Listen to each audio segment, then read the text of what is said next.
Our first Mythic Hero Summoning Event is here, and the only difference between this one and the usual Legendary Summoning Events is that the new Limited Time Hero is a Mythic Hero. As a reminder, Mythic Heroes have their own set of Elemental Blessings and they grant bonuses in the Aether Raids game mode. If you're a new player, then you probably don't need to worry too much about this, but you should know that this monthly banner works differently than normal ones. It features 12 heroes, and the 5-star focus rate is set to a starting 8%, with the non-focus 5-star rate set to 0%. That means any 5-star you get from this banner will be one of these 12 heroes, and we'll be going over each of them a little bit today. Let's start with our newest Mythic Hero. In a pretty surprising reveal, we are getting Mythic Duma. He is going to be our last armored dragon needed to complete the color spectrum, and he is our second colorless dragon. Some things to note is that Duma's mythic element is Anima, and he will grant extra attack to Anima blessed units in Aether Raids. While we don't have his exact stat line just yet, Duma is sure to be extremely strong. Judging by some of his skills, I'm predicting a very healthy attack stat, low speed, and a good mixture of defense and resistance. Mythic heroes are said to be godly figures from Fire Emblem, and Duma fits the bill exactly. I'm sure we'll see a Mythic Mila in the future to duel it out with Duma sometime. For Duma's old skills, he has Draconic Aura for his special. The man will probably have a good amount of attack to make use of it, and he also has Bold Fighter. With its guaranteed doubles, it doesn't matter how fast Duma is, and he'll be able to charge up Draconic Aura to use on his second attack. With one of the best armor skills in the game, you can bet Duma is going to be a scary initiator. For his unique weapon, Duma comes with Fell Breath. It's a 16 might dragon breath and adds another +3 attack on top. At the start of combat, if the foe's HP is less than 100%, then Duma gets +6 attack and resistance during combat, and the foe cannot make a follow-up attack. So this is a pretty potent effect, but Duma has to ensure he is fighting an already weakened enemy for it to work. That may seem a bit odd considering in most situations you're usually fighting full health targets. However, as a Mythic Hero, Duma should be using Aether Raids, specifically on defense teams. Fell Breath can make use of both traps and both towers to weaken enemies beforehand. You can also pair Duma up with Savage Blow users or a Pain Plus Staff user. Duma is going to be quite annoying if you are forced to fight him not on full HP. Now, Duma has another way to activate Fell Breath, and it has to do with his unique C skill. This skill is called Upheaval. On turn 1, deal 7 damage to all enemies, so that pretty much takes care of proccing Fell Breath. Considering Duma will probably be a bonus unit soon and will grant bonuses as a Mythic Hero, I would highly suggest bringing someone who can heal your team. Era actually is a pretty good counter to Upheaval since her Sparkling Boost skill can heal all allies if they only take 7 damage each. You can also use a healer or the Healing Tower. However, the Healing Tower may not be effective because Upheaval has a second effect. If Duma is defending in Aether Raids during an Anima season, he destroys any offensive structures in the same column as himself, so that's basically like having a max leveled catapult, and you are free to run the actual catapult structure. If your plan was to heal everyone with the Healing Tower but Duma happens to be in the same column, then you're in big trouble. While it probably won't be an instant win strategy, I think the true power of Duma may come when you stack multiple copies of him on the same team. Unless Upheaval is special, it will probably stack, and that means a team of 6 Dumas deals an instant 42 damage on turn 1. You can also pair Duma up with some of the other turn-based damage effects from units like Fallen Takumi, Garen, and Garneth. Team Bad Guys may actually have some decent synergy together. Going back to Duma's new A skill, he comes with defense and resistance solo. If the unit is not adjacent to any allies, then they get +6 defense and resistance during combat. This can be pretty handy for units who like to go on solo missions, but generally tanky units like to stick with their teams to receive field and combat buffs. Army units are a bit wonky with solo skills thanks to their one movement. It can work, but you have to be aware of positioning. So I think the reason Duma has a skill is to make him very formidable when he is initiating. He has Bold Fighter for his 2 attacks, and Fell Breath grants a lot of stats if it activates. Duma will be similar to Winter Ephraim in that I think letting him attack you first will be very bad. If he has Bold Fighter, you definitely want to make the first move. Overall, I think Duma is looking like a pretty decent unit. His Fell Breath weapon will feel a bit useless if you can't face targets with less than 4 HP. However, Upheaval can solve this problem, and if your enemy doesn't have healing, then they have to face the wrath of Duma. While I've been talking a lot about Aether Raids, I actually think Duma will be super annoying in Arena. Not everyone runs a healer, and there's no healing tower to rely on there. You may end up in trouble from turn 1 if you don't have a Dragon Killer to take out Duma in a single hit. He will definitely be an annoying unit to face if you aren't expecting that initial 7 or more damage. Reminder that you lose a follow-up attack to Fell Breath, which can be important to take Duma out properly. Let's now discuss our 11 other heroes in this mythical banner. For Reds, we have Legendary Erica, Legendary Ike, and Legiarn. Blue has Legendary Young Tiki, Festival Ryoma, and Cliff. Green has Legendary Lyn, Festival Valencia, and Brave Ephraim. Last, Colorless has Mythical Duma, Summer Lind, and Loki. We'll be taking a look at important skills each of these units have, and I'll mention any worth holding on to for inheriting if you get any unwanted extras. I just want to say that I think even if one of these units sparks your interest, you should wait a couple days. There is the possibility of a surprise banner for the anniversary, something like a Hero Fest, and this mythical banner should overlap with it. I don't think it's a bad idea to wait a few days to scout ahead before spinning any orbs. Now let's start with our red heroes. First up is Legendary Erica. She is a Sword Cavalier who is blazing fast, and her Storm Siglin gives her extra cooldown reduction while she is near more enemies than allies. That synergizes with her really strong Lunar Brace B skill, which increases all special cooldowns by +1, but gives Erica extra damage equal to a Luna special when she procs her own damage special. It's very powerful, but Erica needs to find a way to get her specials ready. Attack and Speed Solo is an insanely good A skill for offensive units, and if you don't want Erica, that's the skill I would save from her. Odd Defense Wave is good too, but I don't think it's good enough to pass up on Attack and Speed Solo, which is still relatively new. Next we have Legendary Ike, who doesn't need much of an introduction. Now Ike is a pretty simple unit. He's not that fast, but has good attack and defense with passable resistance. Ragnar is a distant counter weapon, and Radiant Aether is a special 4 cooldown version of Aether. Ike can charge it up really fast thanks to Warding Breath, which grants -2 special cooldown during fights the enemy attacks first. Seal attack and defense isn't terrible, but I wouldn't say it's a super good B skill. Most players replace it with Quick Riposte. As for defense tactic, it's available as a sacred seal, but having that option to place it in the C slot is still good for variety.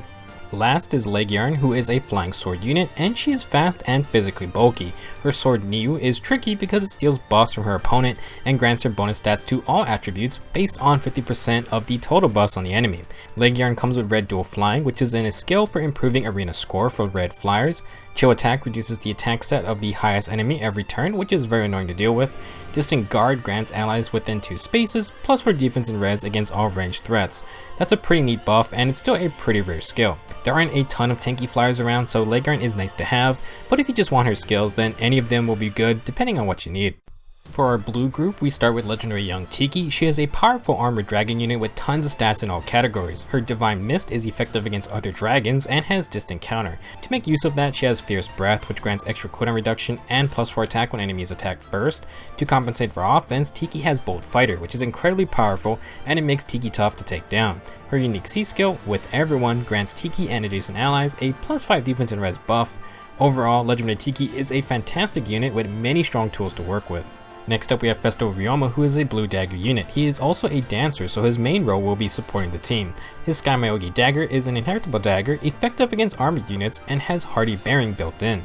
His A skill is Triangle Depth, which is fine for dancers since it makes up for their lack of stats, at least against the weaker color. To support his team, Ryoma has Chill Defense and Spur Speed and Resistance. Both are good support skills and can be inherited as well. If you have an extra Ryoma, I'd say either inherit off his dagger or Chill Defense. Last we have Cliff, who is a very odd blue mage. He is pretty fast, but all his other stats hover around being average. Cliff plays very differently from most units because of his unique Sagittae tome. If Cliff has 5 or more less attack than his opponent, then he gets +5 to all stats during combat. So that may sound very weird, but essentially Cliff wants to have less attack than his enemy, but not so low that he deals no damage. He gets a huge boost of stats if he can accomplish this, and he actually becomes quite tanky and even faster than before. To help him, Fortress Defense and Resistance lowers his attack in exchange for a massive +6 defense and res at all times. While it's a great skill for Cliff himself, Fortress Defense and res is also amazing for a ton of tanky units who don't mind losing that to attack. Chill Speed also helps Cliff double more enemies since he'll be dealing most of his damage through to his 2 hits instead of 1 powerful blast. Cliff may seem odd at first, but he has a lot of hidden power if he activates Sagittae every fight. Our first green unit is Legendary Lyn. She has decent attack and good speed, but her defense and res are both a little lacking. Her Swift Mullagear bow grants +5 attack and speed if Lyn is near more allies than enemies. Her unique A skill, Laws of Decay, grants +4 to all stats if the enemy initiates and she is near more allies than enemies. At first it seems pretty great. Lyn gets a ton of extra attack and speed, however she would have to play a more defensive playstyle, tanking hits to get these stats from Laws of Decay. Unfortunately, Lyn just doesn't have the greatest defense and res to tank long term, and many players get rid of Laws of Decay for Fury 3, which kinda does the same thing for Lyn, but she gets the extra stats to use on the player phase as well. It also synergizes with Desperation for instant follow-ups. I don't think Legendary Lyn is bad, but she kind of feels a bit underwhelming with her unique skills. Fortunately, she carries Speed Tactic, which is the rarest of the tactic skills, and it's very powerful with its +6 speed buff. Desperation and Rally Defense and Res are good skills too, but I would only sacrifice Lyn for Speed Tactic if you have extras. Next we have Festival Valentia, who is a green dagger dancer. She fits the normal dancer role with pretty good speed, but average or below average everything else. Her Cloud Myogi dagger is effective against dragons, however the new Hot Springs Hinata also has an inheritable dragon killing dagger, or bucket rather. In my opinion, the Splashy Bucket is a better weapon because it neutralizes adaptive damage, which absolutely kills ranged units. If you want a dragon effectiveness dagger, I would say just try to get Hinata instead. Unfortunately, Valentia's other skills are also kind of niche. Attack and Speed Push grants +5 attack and speed, but only at full HP, and I would say it's not as great as Attack and Speed solo. Rock Slide Dance is a dancer only skill that grants +3 speed and +4 defense. That's pretty good, but again, you can only pass it on to other dancers. I would say Festival Valencia isn't that amazing for skill inheritance, but she is valuable herself as another dancer for your teams. Finally, we get to Brave Ephraim. The Choose Your Legends version of Ephraim is a green armored axe unit, and boy is he fun to use. In my opinion, Brave Ephraim is really strong thanks to Garm and Special Fighter. With Garm, if Ephraim has a Hone or Fortified buff or a movement buff, then he gets a guaranteed follow-up attack. This is great because he has a ton of attack. Now, Special Fighter complements Garm insanely well because if Ephraim is above 50% HP, he gets +1 special cooldown charge and inflicts minus special 1 cooldown charge on the enemy. So not only does Ephraim get to attack twice, but he also gets cooldown reduction and messes with the enemy's ability to charge their specials. This combo makes Brave Ephraim super strong both on the player phase and the enemy phase. He comes with Armor March to make offensive moves and proc Garm's follow-up. He then has Close Defense to make him tankier on the enemy phase. For inheriting, Close Defense and Armor March are great skills, but Brave Ephraim is still the only unit with Special Fighter. I think he is the best user of the skill currently, but if you want it for someone else, you'll need to get him first. On to our last group, and the most important one if you're looking to get Duma. We talked about Duma already, but if you want to use him for inheritance, then you definitely are going to want Defense and Resistance Solo or Bold Fighter. I don't think Defense and Res Solo is better than Fortress Defense and Res, but it might depend on the unit who uses it. Maybe someone like Walhart might like it. As for Summer Lyn, she is one of only 2 Dagger Cavaliers. She has immense reach with her 3 movement and ranged weapon, and she has a good 34 attack and 35 speed to back up her attacks. Her Starfish Plus dagger is an inheritable dagger with built-in Desperation 3.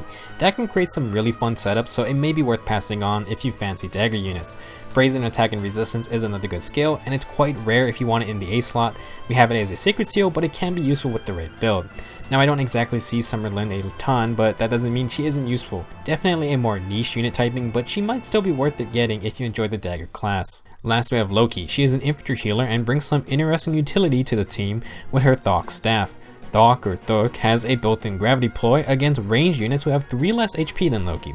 I've been thinking that Loki might be a cool unit to have for Aether Raids to stop pesky defenses with overlapping ranges, but I do believe the gravity effect goes away once a unit gets Dance. There's a ton of dancers on defense teams, so I'm not so sure if Thok would be the best asset.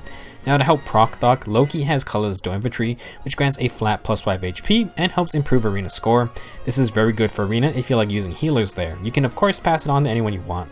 Loki's healing assist is Restore Plus, which is actually pretty useful since it gets rid of debuffs and status effects. Her special is Earth Water Bomb Plus, and that grants +6 defense and resistance to all allies when Loki heals someone. Loki's last skill is Odd Attack Wave, which is a good wave skill, and it's another good skill to pass along for inheriting. Overall, I have to say that Loki is one of the better healers to get. Before we end the video, I just want to mention what Duma gets you if you use him in Aether Raids. If you aren't aware, using Mythic Heroes and Mythic Blessings can get you extra lift. Light and Astral Mythic Heroes grant more lift for offense wins, while Dark and Anima Mythic Heroes reduce the amount of lift lost in unsuccessful defenses. Duma is our first Mythic Hero for defense losses, and the current formula comes down to Mythic Hero count with a max of 2 times the Blessed Hero count times 4 plus the number of merges on your Mythic Hero. Keep in mind this was said to still be in development, so it's possible this changes entirely. If it does change and we find out when the banner releases, I'll add it into the description and my pinned comment. Besides the reduction of lift, I'm sure Duma will be seen in Aether Raids, so be prepared for him. Either bring air or have some way to heal back up unless you can take him out in one blow. Thanks for watching this video. Let me know your thoughts on Duma and the banner, and I'll see you guys in the next video.